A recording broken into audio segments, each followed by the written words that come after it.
सब network crime world को subscribe करें, बेल आइकन दबाएं और अपडेट पाएं।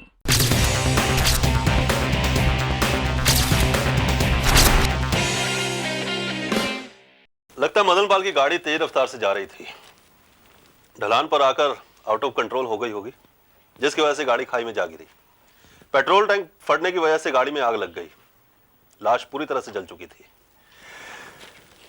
गाड़ी के डैशबोर्ड से हमें यह डायरी मिली है, हालांकि ये डायरी पूरी तरह से जल चुकी है। मैंने उस लाल डायरी की सिर्फ एक झलक ही देखी थी, इसलिए बताना जरा मुश्किल है कि एग्जैक्टली वो कैसी डायरी थी। क्या ये वो डायरी है? ये मैं दावे के साथ तो नहीं कह सकता, क्योंकि ये इतनी जल चुकी है, मगर मुझे जहां तक याद है ये वही डायरी हो सकती है। मगर ये आपको कहां से मिली? मदन पाल के पास से।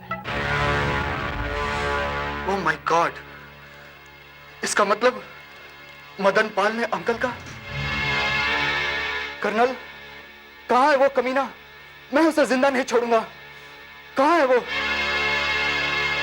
कल रात एक एक्सीडेंट में वो अपनी जान गंवा बैठा और ये जली हुई डायरी हमें उसकी गाड़ी में मिली।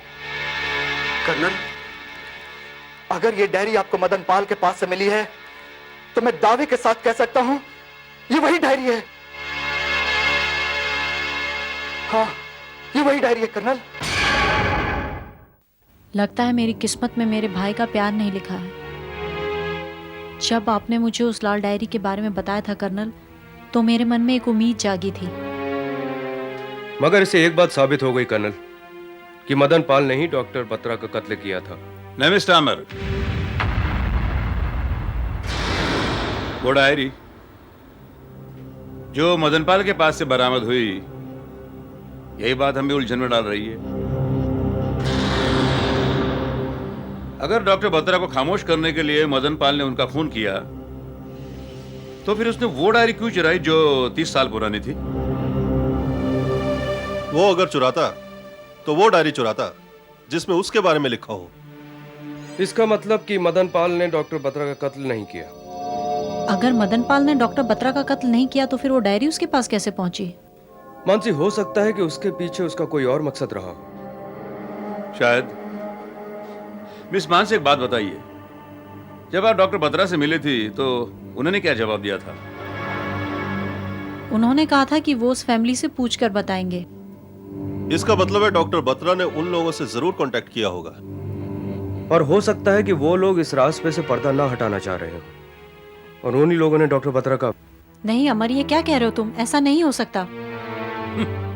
इस दुनिया में कुछ भी हो सकता है। क्यों mister Aamir? Exactly colonel. Miss Mansi, क्या बता सकती है आपके भाई का जन्म कब हुआ था? किस दिन? कौन सा साल था? महीना? जी हाँ कर्नल, आज से ठीक 30 साल पहले आज ही के दिन 8 मार्च सन 1971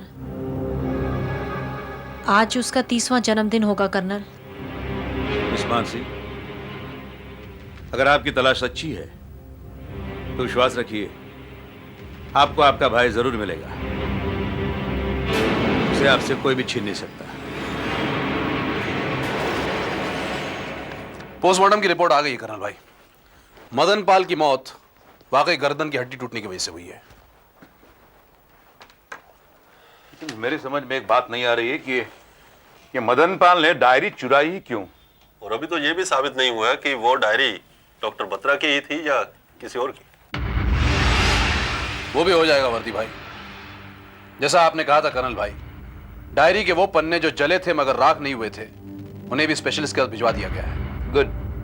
और डॉक्टर बत्रा का उस दिन का टेलीफोन रिकॉर्ड, मतलब बनने से पहले उन्होंने किस किस को फोन किया था, वो चेक किया? जी हाँ कर्नल भाई, सारे नंबर्स निकाल लिए। जिस दिन मानसी ठाकुर डॉक्टर बत्रा से मिली थी, उसी दिन उन्होंने अपने घर से एक फोन महेंद्र राठी साहब के घर भी किया था। महेंद्रनाथ राठी? यू मीन इस शहर के शरीफ? जी हाँ कर्नल भाई, और खास बात यह है कि 30 साल पहले मानसी ठाकुर की मां गीता परमार डॉक्टर बत्रा के मैटरनिटी होम में एडमिट थी, जिन्हें लड़का हुआ था। और उन्हीं दिनों में राठी साहब की पत्नी सुलोचना भी वहीं एडमिट थी, जिन्हें 8 साल के बाद लड़का हुआ था। वैसे ही। Hello mister Rathi, I am colonel Paramvir. कहिए, मैं आपकी क्या सेवा कर सकता हूं? हम एक मर्डर केस की इन्वेस्टिगेशन कर रहे हैं और उम्मीद है इसमें आप हमारी मदद करेंगे। मर्डर? कैसा मर्डर? और हम आपकी क्या मदद कर सकते हैं इसमें? आप डॉक्टर बत्रा को तो जानते होंगे। डॉक्टर बत्रा? कौन डॉक्टर बत्रा? वो डॉक्टर बत्रा जिनके ममता मैटरनिटी होम में आपके बेटे का जन्म हुआ था। ओह, वो वही डॉक्टर बत्रा जिनका परसों रात खून हुआ। क्या? जी हाँ। और हमें खबर मिली है कि उससे एक दिन पहले उन्होंने आपके घर पे फोन किया था। मेरे घर पर फोन किया था? शायद किसी सर्वेंट ने रिसीव किया होगा, हमें तो कुछ पता नहीं।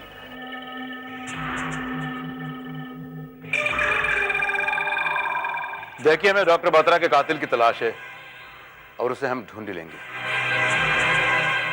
लेकिन वो जो लड़की जब पागल की तरह अपने भाई की तलाश कर रही है, उसकी तलाश आप ही खत्म कर सकते हैं। कैसे? मैं मानता हूं आपके बेटे पर आपका पूरा हक है, लेकिन उस लड़की का भी अपने भाई पर थोड़ा बहुत हक जरूर है। एक बहन से उसका भाई छीन लेना, इससे और बड़ा जुर्म कोई नहीं। है कर्नल, एक मां से उसके बेटे को छीनना सबसे बड़ा जुर्म है। मानव, ये तुम क्या कह रहे हो? आपका बेटा ठीक कह रहा है।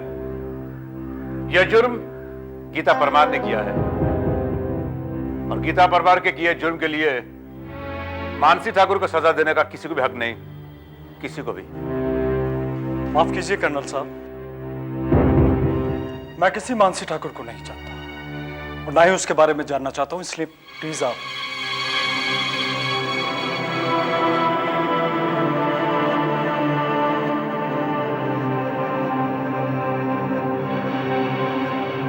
एक मिनट।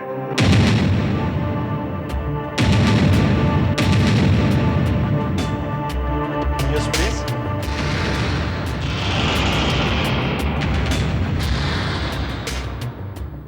आपके पैर को क्या हुआ है? वो कल फुटबॉल का मैच था, खेलते वक्त पाँव में मोच आ गई। क्यों? कल या परसों? जी। आप डॉक्टर बत्रा को जानते हैं? डॉक्टर बत्रा? जी नहीं, मैं उनसे कभी नहीं मिला। क्यों? परसों रात 8 बजे आप कहां थे? परसों रात 8 बजे मैं तो घर पर ही था। घर पर? जी हाँ, ये घर पर ही था। कोई खास बात? आपका बेटा काफी चालाक है राठी साहब। वो जानता है आप लोग उसके लिए कुछ भी कर सकते हैं, फिर झूठ बोलना तो बहुत मामूली बात है। मिस्टर मानव, याद रखना, अगर आप झूठ बोल रहे हैं तो ये झूठ आपको बहुत महंगा पड़ेगा, बहुत महंगा।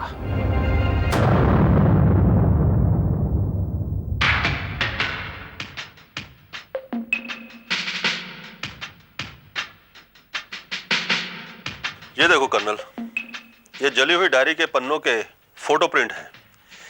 इनसे साफ जाहिर होता है कि ये डॉक्टर बत्रा की ही डायरी के पेजेस हैं। इनमें 30 साल पुराने पेशेंटों के नाम और पते लिखे हुए हैं।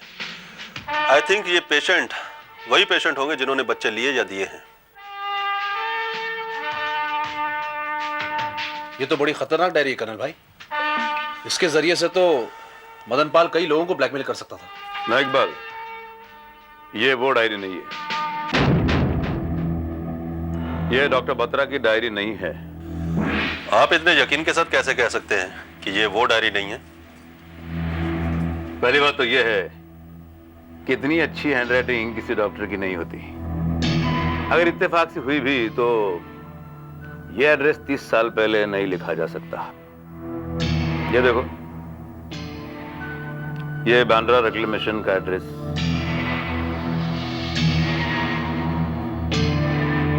बांद्रा रिक्लेमेशन 30 साल पहले इसका कोई वजूद नहीं था।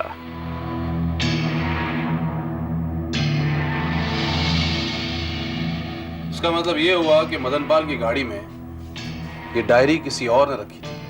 एग्जैक्टली। मगर किसने? खुद मदनपाल ने या और किसी ने? क्या? उनकी हैंडराइटिंग? मतलब मैं कुछ समझी नहीं। उनका लिखा हुआ कोई भी नोट या लेटर है आपके पास? हाँ, उनके लिखे हुए कुछ लेटर्स हैं मेरे पास। हाँ, मैं अभी लेकर आती हूँ।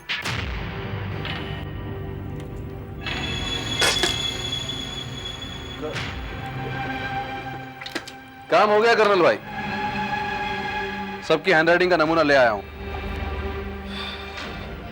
गुड। अरे वाह, ये घड़ी तो बड़ी शानदार है, वाटरप्रूफ है। हाँ, तब तो इसे पहनकर भी मुंह हाथ धोया जा सकता है। हाँ, लेकिन आदत है, घड़ी पहनकर मुंह हाथ धोने में नहाने में उलझन होती है।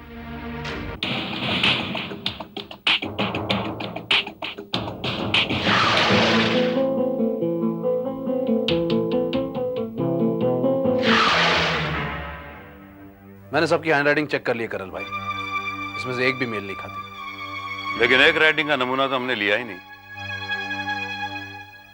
डॉक्टर बत्रा की राइटिंग का नमूना। ये लीजिए, अंकल की हैंडराइटिंग का नमूना।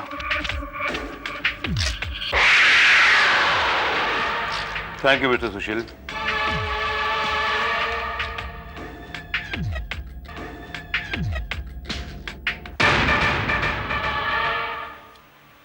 ये तो हूबहू वही राइटिंग है जो हमें डायरी में मिली थी।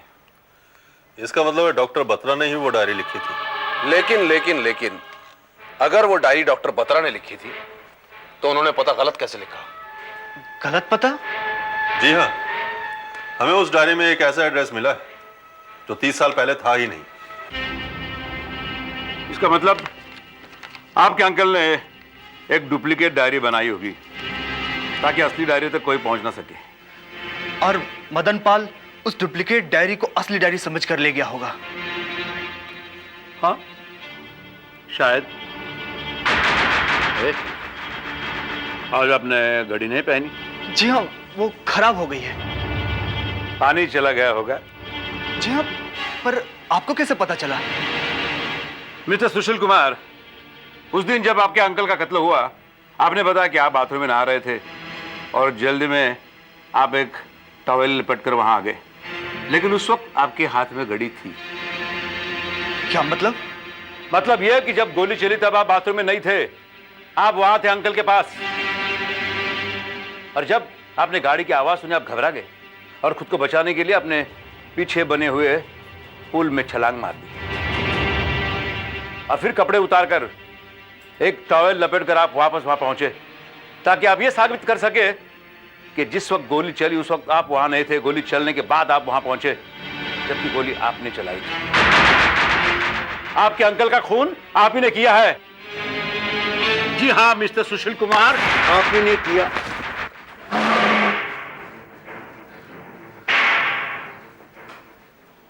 You are a cold blooded murderer. क्या सबूत है आपके पास? सबूत है डॉक्टर बत्रा की असली हैंडराइटिंग जो हमने उनकी क्लिनिक से हासिल की है, और वो हैंडराइटिंग उस हैंडराइटिंग से बिल्कुल अलग है जो तुमने हमें दी है। और यह भी हैंडराइटिंग तुम्हारी है, और उस डायरी में लिखा हुआ पता भी तुमने लिखा था। तुमने तुम्हारे अंकल का खून कर दिया है। तो बताओ, यह सब तुमने क्यों किया? बताओ।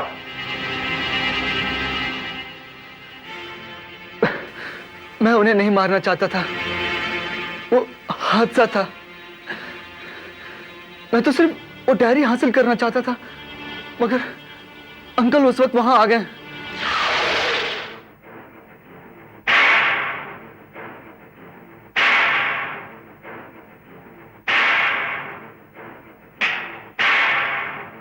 कौन हो तुम? सुशील, तुम यहां इस वक्त ये डायरी चुराने आए थे? अंकल, अंकल आप कितने सीधे हो अंकल। आप नहीं जानते ये डायरी हमें कितना फायदा पहुंचा सकती है। लोगों को ब्लैकमेल करके? सुशील, मैं ऐसा हरगिज नहीं करूंगा। ये डायरी मुझे दो।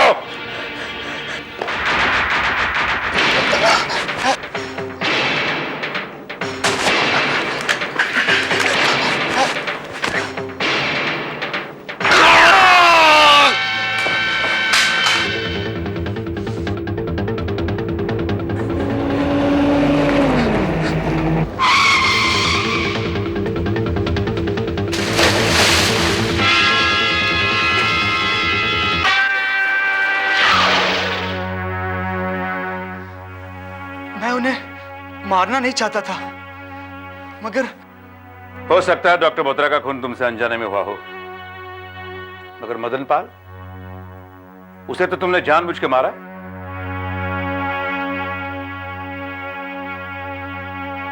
यह जानकर कि उस लड़की ने किसी लंगड़े आदमी को भागते हुए देखा था, तुम्हें लगा मदन पाल ने तुम्हें देखा है और इसलिए तुमने मदन पाल का कत्ल कर दिया।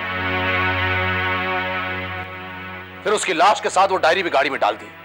असली डायरी नहीं, बल्कि वो डायरी जो तुमने अपने हाथ से लिखी थी, ताकि डॉक्टर बत्रा के कातिल के साथ साथ उस डायरी का किस्सा भी हमेशा के लिए खत्म हो जाए। मगर उस गलत पते ने उस डायरी की पोल खोल दी। मिस्टर सुशील कुमार, मैं तुम्हें 2 बेगुनाह लोगों के कत्ल के जुर्म में गिरफ्तार करता हूं।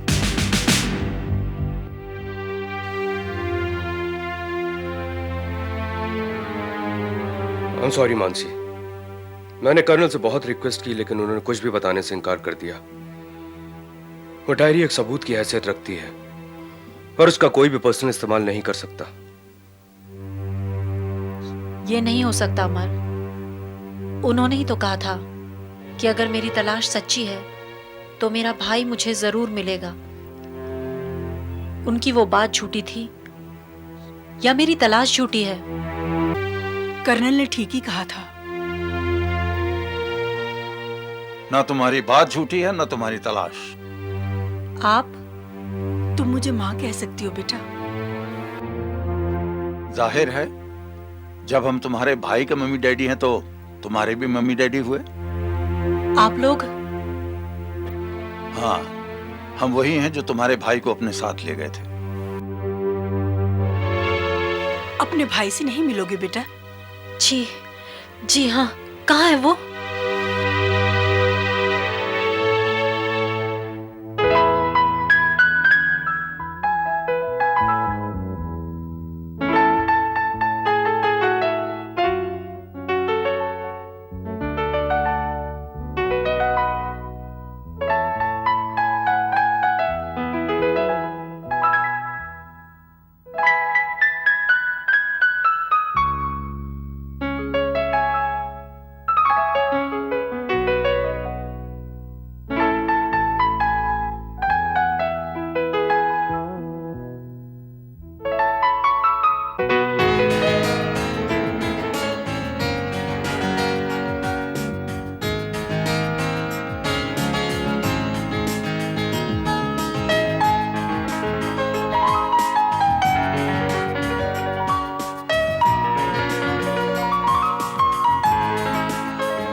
आप मेरे भैया हो? हाँ मानसी, भैया। मेरी प्यारी बहन।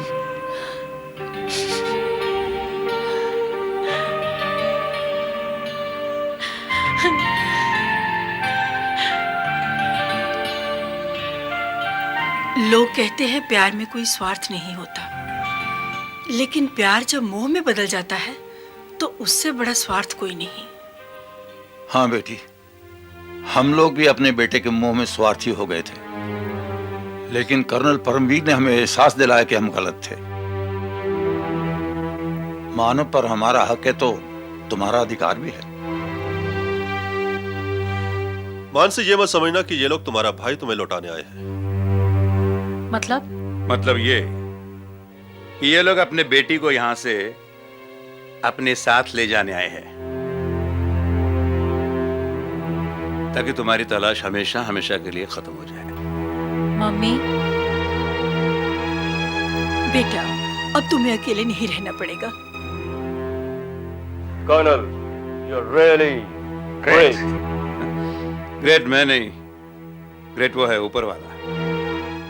दुख भी वही देता है और सुख भी वही बांटता है।